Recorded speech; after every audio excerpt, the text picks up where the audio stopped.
প্রিয় ভাই বোন বন্ধুরা, দেশ এবং প্রবাস থেকে যারা শুনছেন সবাইকে আসসালামু আলাইকুম। তো নালিতাবাড়ি শেরপুর জেলা নালিতাবাড়ি উপজেলায় নালিতাবাড়ির বিভিন্ন অঞ্চলে কিন্তু পানির গত রাত্রের প্রবল বর্ষণের কারণে নালিতাবাড়ির প্রত্যেকটা ইউনিয়ন কিন্তু প্লাবিত হয়েছে।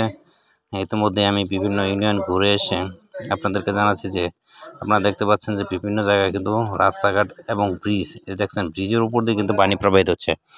তো এমন কোনো বাড়ি নেই যেখানে বাড়ি প্লাবিত হয় না, এমন কোনো স্কুল, কলেজ, মাদ্রাসা সকল জায়গায় কিন্তু প্লাবিত হয়েছে।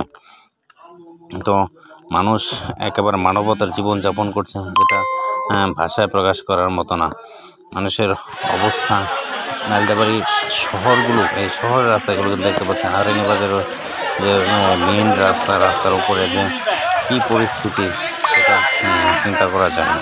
তাই নালিতাবাড়িবাসীর অত্যন্ত বিপদ এবং বিপর্যস্ত অবস্থা। এই অবস্থায় আমি সকলের সঠিক সহযোগিতা কামনা করছি এবং সকলেই এই ভিডিওটি শেয়ার করে সারা দেশবাসী এবং দেশ প্রবাসে যারা রয়েছেন, নালিতাবাড়ি বিভিন্ন অঞ্চলের মানুষ প্রবাসে রয়েছে, তাদেরকে দেখার সুযোগ করে দেবেন এবং সকলেই এই নালিতাবাড়িবাসীর অসহায় হাসপাতালের অবস্থাটা দেখেন, কী অবস্থা।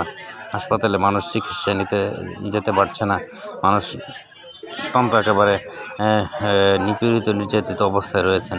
হাসপাতালের